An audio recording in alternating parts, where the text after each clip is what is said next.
I had watched 40 men walk into the ring of the iron moon to break the gray werewolf, and I had watched 40 men carried out. The 41st went down at dusk, and I did not rise from my seat. A king does not flinch when his own iron shows him its cost. They dragged the breaker across the sand by his boots, a broad man who had come to Calgarth boasting he had never met a beast he could not bend, and he left it limp between two wardens with his breaking pole snapped in the dirt behind him. The great gray beast in the far cage threw itself against the bars so hard the whole sunken hall rang like a struck bell, and the sound went up and up into the dark rafters, and did not seem to stop. Torchlight slid down its wet hide. It was the largest wolf I had ever seen, shoulder-high to a standing man, scarred gray going white at the muzzle, one ear torn to a ragged flag, and it hated us with a purity I had never met in any living thing. The Iron Maw, my breakers called it, a weapon that only needed the will beaten into it. "Another moon," Garrick said beside me, wiping the fallen man's blood from his own knuckles as though it were his to wipe. "Give me another moon, my king, and it fights for Calgarth or it dies in that ring." I did not answer him at once. I watched the beast tear at the bars until its own mouth bled, and I felt the old cold recognition settle in me like a stone settling in still water. I was Aldrich of Calgarth, Alpha King of the Highland Holds, and I had buried my own pack in a single winter. My brothers first, 2 of them, cut down in the pass where the eastern raiders came through the snow, and I carried them home myself because I would let no other hand do it. Then my father, of the fever that followed, an old Iron King coughing his life out in a cold stone room while I held a cup he could no longer drink from. Then the werewolves I had run beside since I was a boy, our own bond beasts, taken by the same eastern blades in the same red spring, until the pens that had held 40 ran-wolves held 9, and the fells that had rung with hunting song at every moon went silent. I had come out of that winter with a grave behind me and a simple faith in front of me, that anything could be broken if you were harder than it was. I had broken grief that way. I had taken the part of me that wept and I had beaten it down into the frozen ground with the rest of them, and when it stopped moving I called that strength. I had broken, too, the part of me that once believed a king might have a mate, a warmth, a hand in his, a voice in the dark that was glad he had come home. Iron does not ask to be loved. Iron endures. I had made myself iron, and I had ruled Calgarth these 12 years since as an iron thing rules, and no one had told me to my face that it had cost me anything, because no one dared. So when the beast slammed the bars again and its howl went up into the dark like something tearing loose from the world, I felt only that cold recognition. I understand you, I thought. You will break or you will die. There is no third road. I found no third road and I am your king.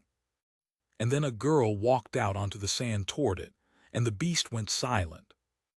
I had never seen her. That is the truth I keep coming back to, all these years on, that she had lived and worked within 100 paces of my throne for years, and I had never once seen her. She wore the gray of a lowest keeper, the ones who muck the pens and salt the wounds and haul the water no warrior would carry, the ones a hold does not name because it does not think of them as having names. A wolfless girl, they would have called her, no bond beast at her heel, no rank to her name, no line anyone had bothered to remember. She carried a bucket in one hand.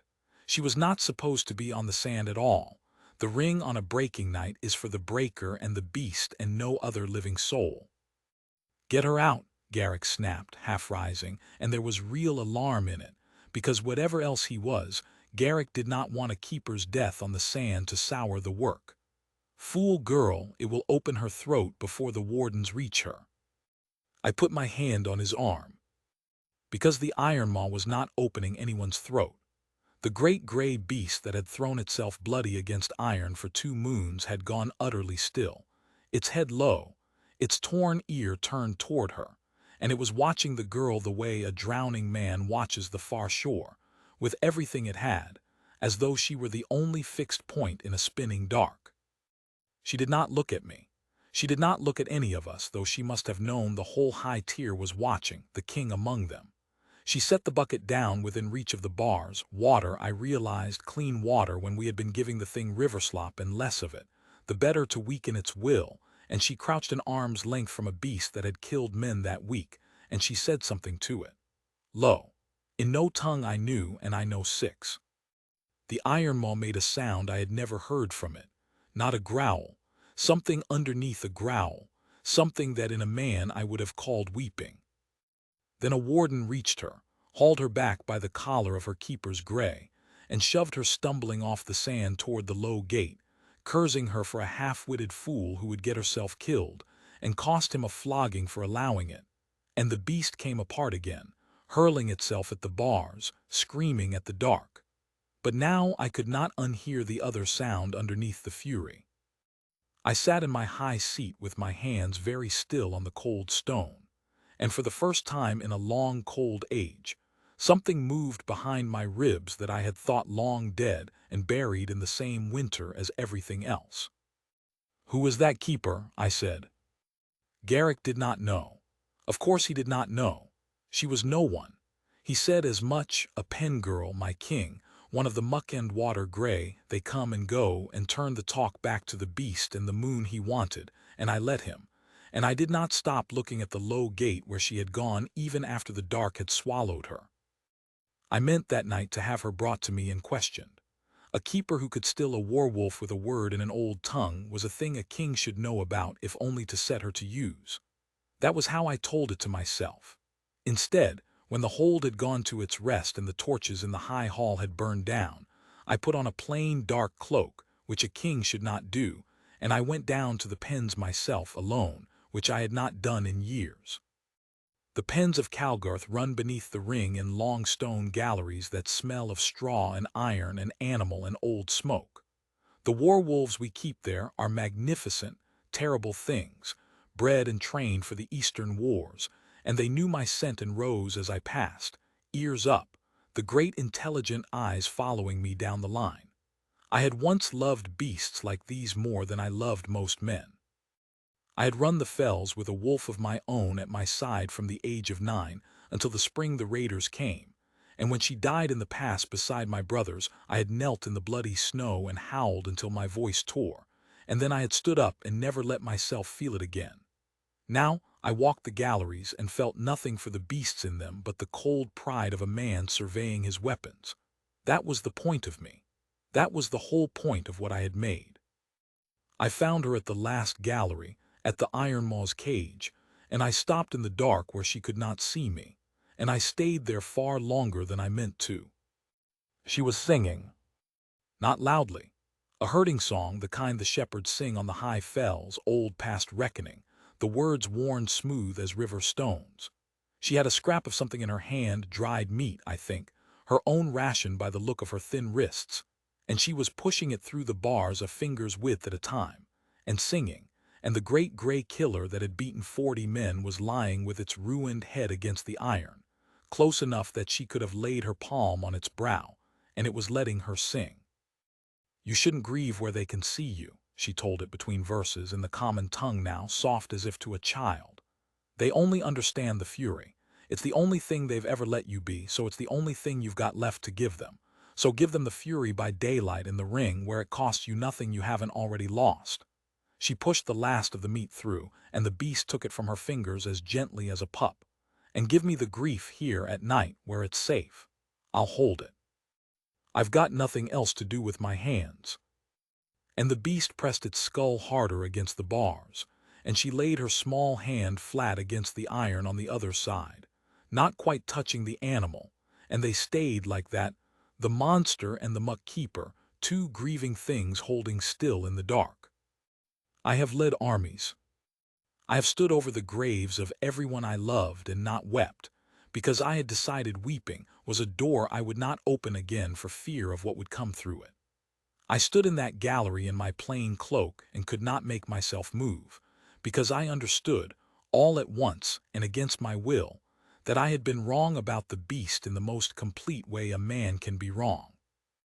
We had all looked at it and seen rage, a weapon that had gone bad, a will that needed the iron beaten into it, And this girl in the gray of a keeper no one named had crouched by its cage and looked at it and seen a wolf that had lost its pack. The way I had lost mine. I went back the next night. I told myself it was to observe the beast, to judge whether it might be salvaged after all.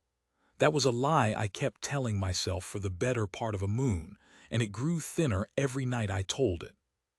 Her name was Elin. I did not learn it from Garrick or from the penmaster. I learned it from her own mouth on the fourth night when I finally let her know I was there. I stepped out of the dark of the gallery so as not to frighten her, and I did frighten her. She came to her feet fast, putting the cage at her back, her chin up. Her whole thin body braced the way a creature braces that has been struck before and expects to be struck again. But she did not run and she did not beg. And when she saw the plain cloak and no crown and no guard, only a scarred big man in the dark, she took my measure with a long, steady look and decided, I think, that I was some warrior come down sleepless to the pens, which is what I let her believe for a while. "You're the one from the ring," she said. "The night before last you watched." I did. "They'll flog me for going on the sand." She said it flatly, without self-pity, a fact of her world. "The warden reported it. It's on the block list for the next punishment day." I had it struck from the block list before dawn, by a quiet word to the penmaster that Garrick never heard. I did not tell her so. But that is the night I began, without meaning to bend the whole iron weight of a kingdom toward keeping one gray-clad keeper from harm, and I did not even notice I had started. She told me over the nights that followed, for I kept coming, and she stopped bracing when I came, the last of a line the old holds called moon shepherds, wolf singers. A people all but gone now, who in the reckoning of my grandfather's grandfather had wandered the high fells with the wild packs, not as masters but as something between kin and keeper, who could speak to wolves in the old tongue, could read a beast's grief or its sickness or its heart hurt the way another might read whether coming over a hill, who could, the oldest tales said, give a wolf back its true name and so give it back itself. The packs had loved them once. The holds had used them, then feared them, then forgotten them, until by the end the moon shepherds were reckoned witches or beggars or half-wits, chased off the good land, dying out in the lonely places. Her grandmother had been the last to truly hold the songs, a woman who had raised Elin on the fells with a handful of half-wild wolves for a family, teaching her the old tongue and the morning songs and the naming lore by a peat fire, because there was no one left to teach, and the child was the only vessel left to pour it into. "She died when I was 14, Elin said. "We were sitting on the cold stone by the iron maw's cage. The beast slept, its great flank rising and falling, one ear turned toward her even in sleep. The winter was hard and she was old, and it was just the two of us and the wolves. I sang her out the way she taught me. Her true name at the end I gave it back to her, so she'd carry it into wherever we go. Then the wolves went back to the wild, one by one, because I couldn't keep them fed alone, and I came down off the fell to the holds to find work, because a wolfless girl with no line and a head full of old songs is worth exactly one thing to a hold." She lifted her cracked, chapped hands and turned them over. "These, the buckets and the muck and the salt for the wounds no one else will touch. It's honest. It keeps me fed, and it put me next to him." She nodded at the sleeping beast. "So I don't complain of it." "They don't know what you are," I said.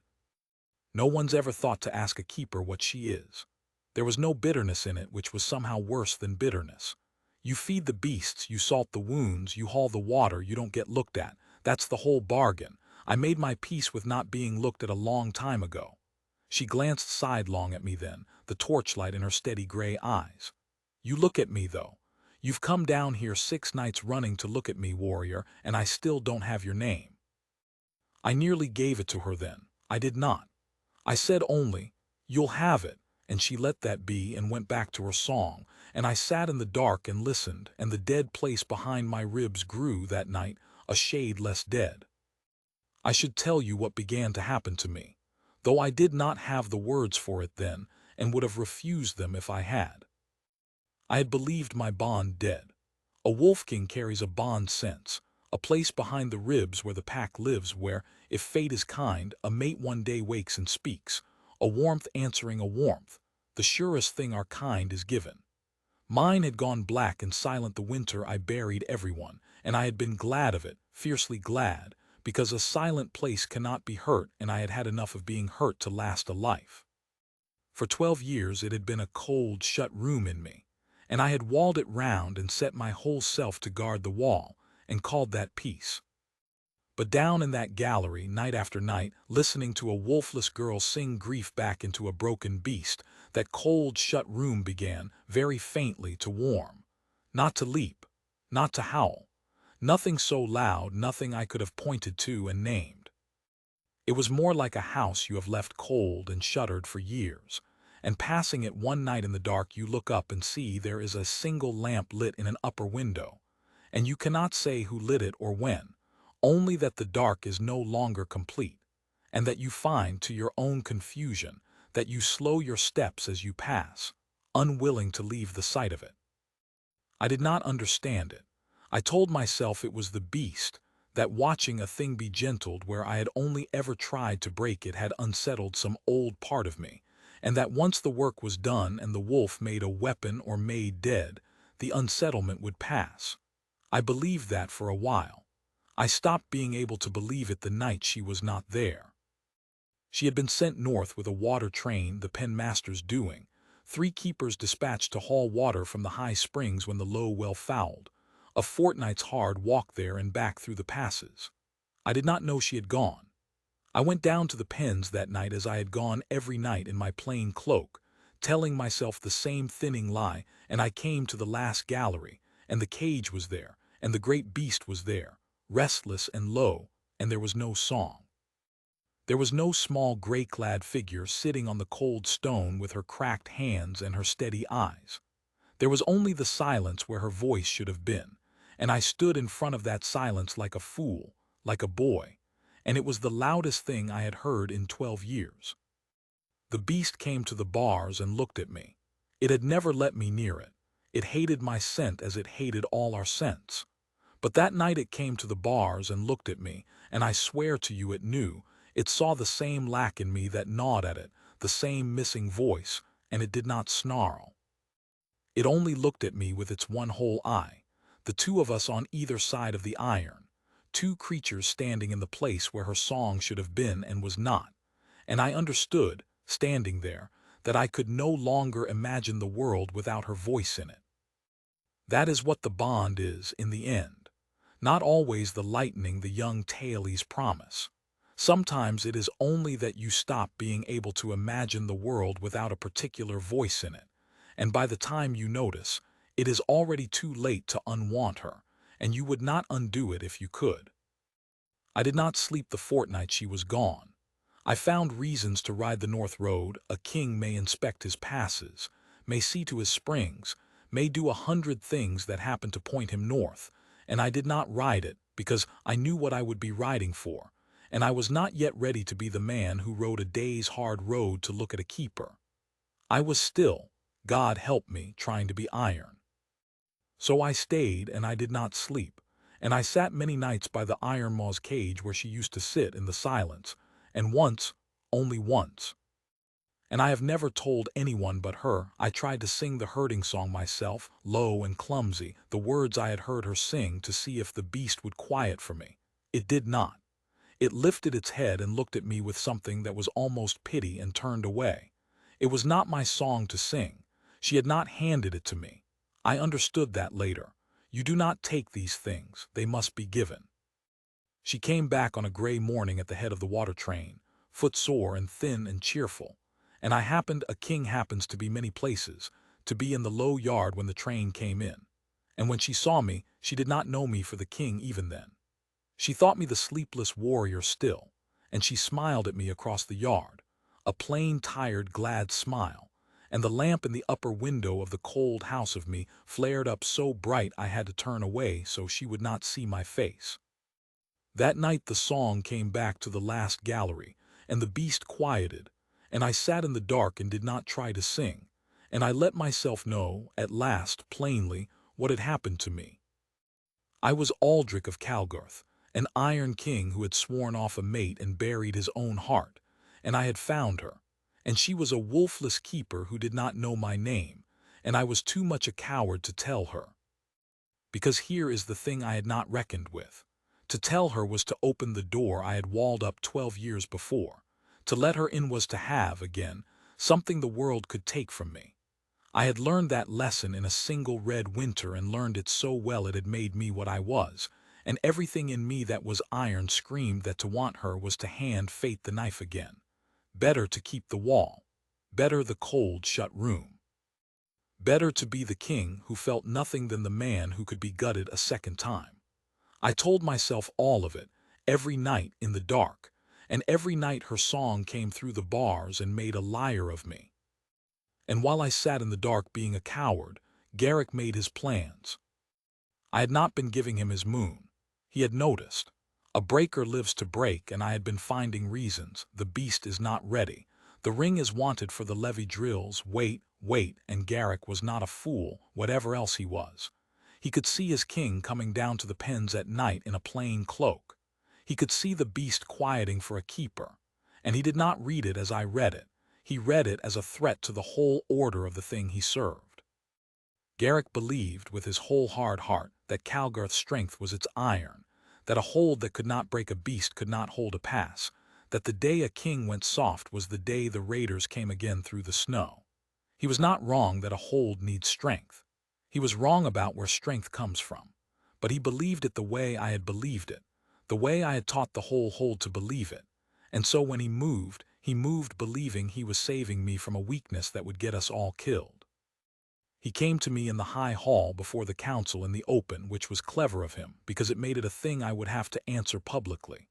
"My king," he said, "the Ironmaw has cost us 40 breakers and 2 moons and half the ring's timber, and the Levis are asking why the great gray weapon still rages in its cage instead of standing in the line. They whisper the king has lost his stomach for the iron work." A pause, well placed. "I'd not have them whisper it. Give me the breaking day. The full of the next moon. Bring the beast up before the whole hold, and I'll break it in front of them, or I'll put it down in front of them, and either way they'll know Calgarth's will is unbent." He spread his hands, reasonable, loyal, immovable. "It's the old way, my king. It's your father's way. It's how they know we're still what we were." And the council murmured its agreement, because it was the old way, and my father's way, and every man in that hall had been raised on it as I had been raised on it. To refuse it was to confirm the whisper. To refuse it was to stand up in my own high hall and say that I, Aldrich, who had made Calgarth iron, no longer believed in the iron, and I could not yet say that, because I did not yet fully believe it myself, and because saying it would mean saying why, and the why was a wolfless girl in the pens whose name I had not even given my own name to. So I said, "The full of the next moon," and Garrick bowed and the council nodded, and I had, with 3 words, condemned the thing she loved to be broken in front of the whole hold, and set the clock ticking on my own cowardice. I went to her that night sick with it. I had half a mind to tell her everything, who I was, what I had done in the hall, what I felt, all of it, in a rush to have it out. I got as far as the last gallery and found her already knowing. "They're going to break him at the full moon," she said. She did not turn from the cage. Her voice was very steady and very quiet. The pen-master had it from the yard talk, in front of the whole hold. She laid her hand flat on the iron, and the beast leaned its great head against it. "Garrick will do it with the pole and the spear and the starving. He'll do it slow, so the hold learns the lesson twice over.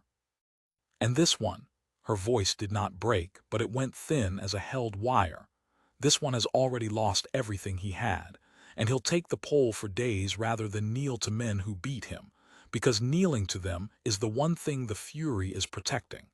So he won't break.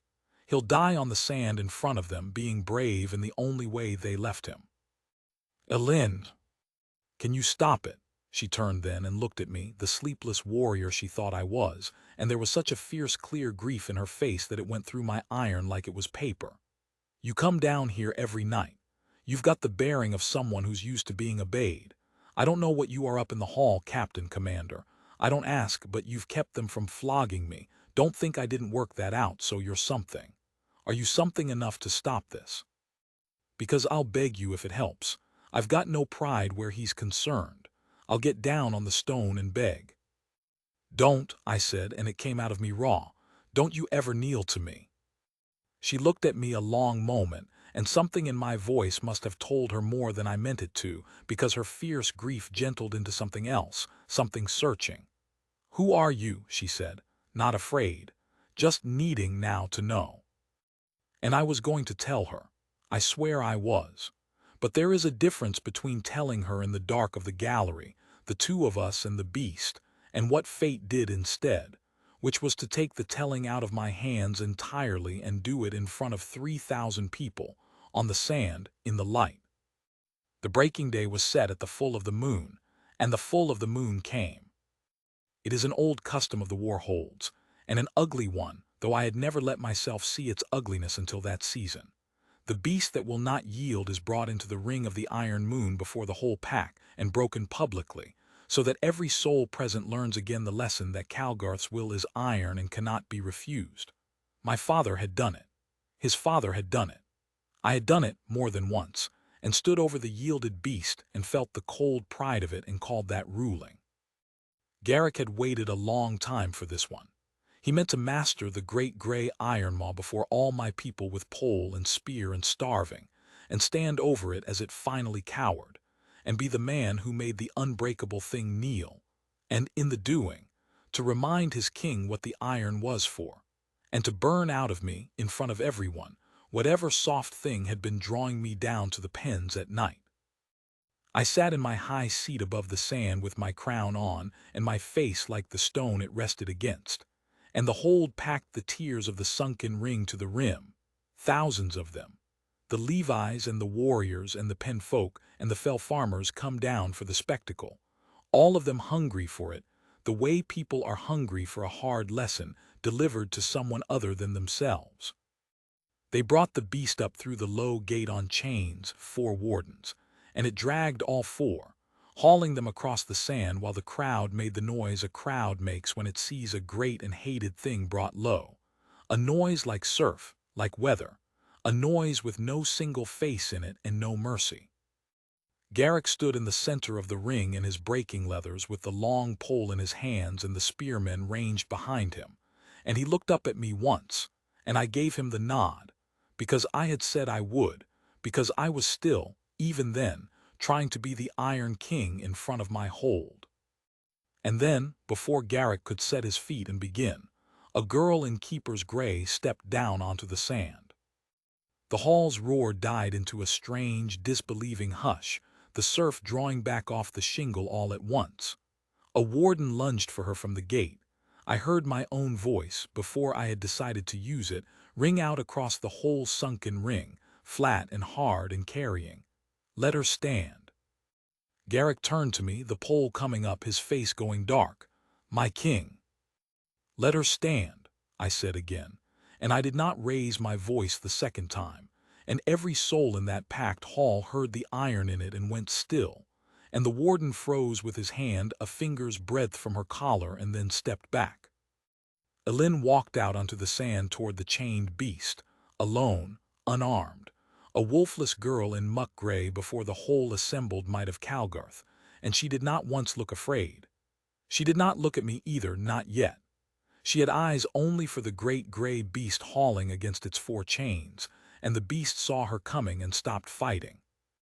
It went still all at once, the way it had gone still the first night, its torn ear turning toward her, its whole scarred body straining now not against the chains but toward her, and 3,000 people watched a beast that had killed 40 men go quiet and yearning for a girl who carried nothing at all in her open, empty hands. And I heard the hush change. I heard it turn, in the space of a held breath, from bloodlust into wonder. That low collective indrawn sound a great crowd makes when it stops being sure what it came to see. She stopped an arm's length from it, out of reach of the chains so that no warden could shout that she'd endanger herself, and she did not touch it.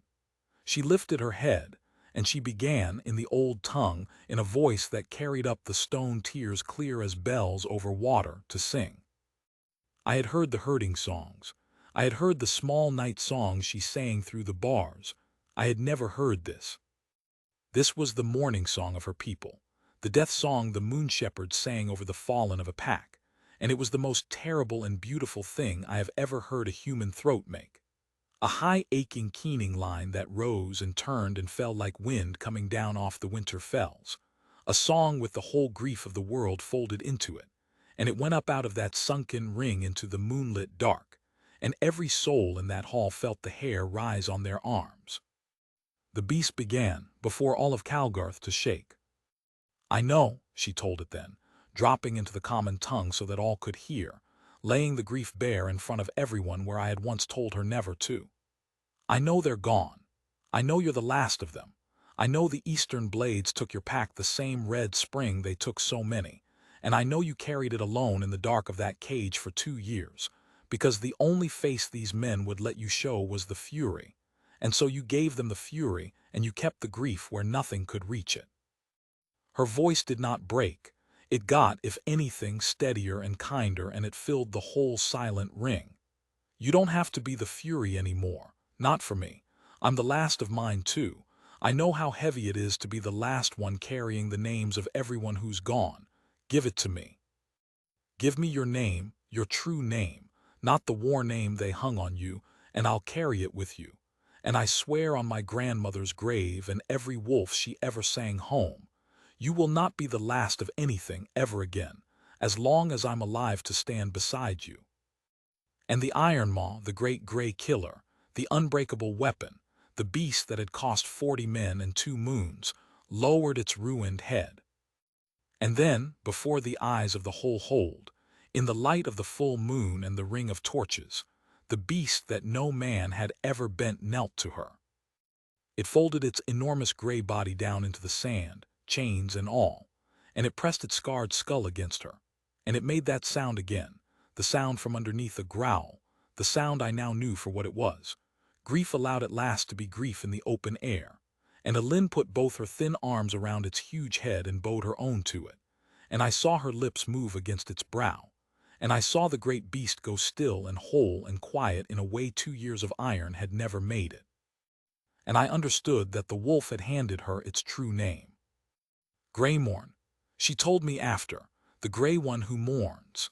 It had carried that name and that grief alone in the dark for 2 years while we called it a weapon and beat it for being wild, and no one in the whole iron hold had thought to ask it why it wept. The whole silent ring was weeping. I looked out across the tears, and warriors I had seen wade through eastern blood without a flicker were weeping openly on the cold stone, and pen folk, and fell farmers and levee boys, 3,000 faces wet in the torchlight. The hard lesson turned entirely inside out. The crowd that had come to watch a breaking undone completely by a keeper and a beast and a song. And in that moment the cold shut room behind my ribs did not warm slowly any longer. It woke. All at once, sure and complete, the wall I had guarded 12 years falling in a single silent rush, and I knew, with a certainty older and deeper than any reason I could have given, that the girl kneeling in the sand with her arms around a monster was mine, had always been mine, that fate had walked her past me 1,000 times in muck gray and I had been too iron to see her, and that the beast had known my mate before I did. It had chosen her, knelt to her, named her. While I sat above them all with a crown on my head, breaking things year after year, to keep from feeling this exact wound reopen. The wound of loving something the world can take. The wolf in the cage had done in 1 honest hour what I had been too afraid to do in 12 years. It had let itself be loved. Garrick's pole came up. I do not remember standing. I do not remember leaving my seat or crossing the tier or dropping down onto the sand. I remember that I was between the pole and the girl before the thought had finished forming. My hand closed hard around the length of it, the whole hold on its feet with a roar, and Garrick's face a hand's breadth from mine. "It knelt," he said, low and furious only for me, the words coming fast. "My king, it knelt, the beast is broken, that's the work done. That's the whole work done in front of them. Let me finish it and put the seal on it and it's yours, a werewolf in your line by nightfall." "It is not broken," I said, and I did not say it low, and I did not say it only to him. I said it out across the whole ring in the voice that had ruled Calgarth 12 years, and the roar dropped away to hear it. "Look at it. Look at it, all of you, and look at what every one of us was too blind to see. It was never a weapon that needed the iron beaten into it. It was a grieving thing that needed calling home. It lost its whole pack to the same eastern blades that took your sons and your brothers and mine, and it carried that grief alone in the dark of a cage for 2 years while we beat it for the crime of being wild in its sorrow." I turned in a slow circle so that they could all hear, all see. "And she did in one song what 40 of our best could not do with pole and spear and starving, not because she is stronger than they were. Because she is the last daughter of a people we were fools enough to forget, the moon shepherds, the wolf singers, who our grandfathers' grandfathers loved and then feared and then chased off the good land to die in the lonely places, and because she looked at a monster and saw a wolf that had lost its pack. I let the pole go, it clattered to the sand. As I lost mine, as half of you lost yours in the same red spring, we have all of us been the iron maw. We have all of us been beaten for our grief, and told to call the fury strength. She is the first soul in this hold with the courage to call it what it is." The ring was silent as a held breath. I turned from Garrick then, and I did a thing no king of Calgarth had done in the memory of any living soul there. I knelt. On the sand before the whole hold, an iron king in his crown, I went down on one knee before a wolfless girl in muck gray, and I took her hand, her thin, cracked, chapped keeper's hand, the hand that hauled the water and salted the wounds no one else would touch, in both of mine.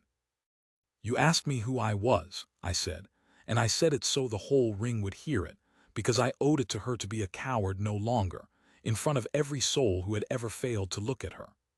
"I'm Aldrich.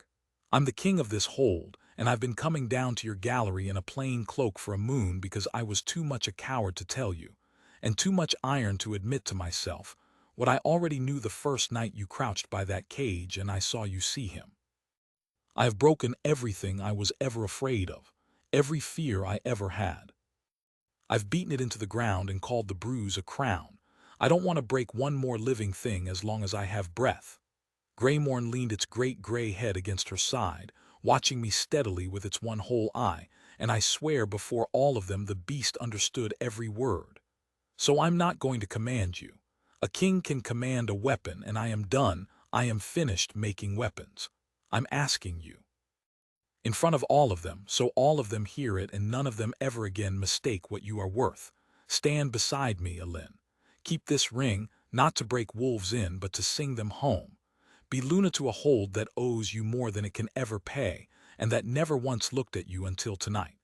Be the lamp in the window of a house I let go cold 12 years ago." I turned her cracked hand over in mine.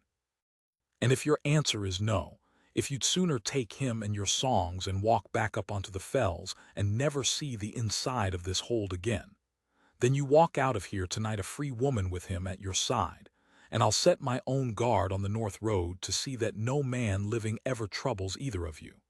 I mean that as much as I've ever meant anything.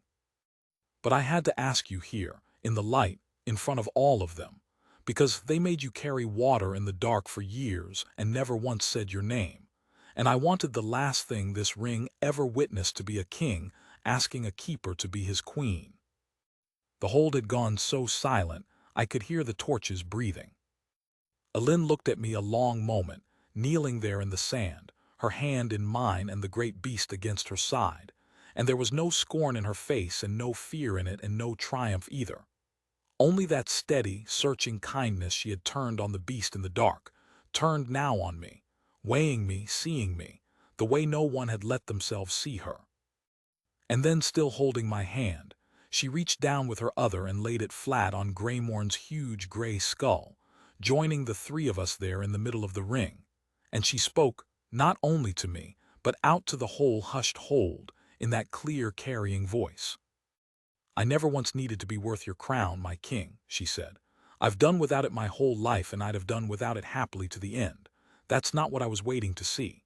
A small smile then that undid the last cold shut thing in me. I needed to see whether you'd let him be worth your mercy. 100 men would have finished him on that sand tonight and called it strength. You knelt to him instead. You knelt to a grieving thing in front of your whole hold and called the grief by its name. Her hand tightened on mine. That's the man I'll stand beside, not the king, the one who knelt.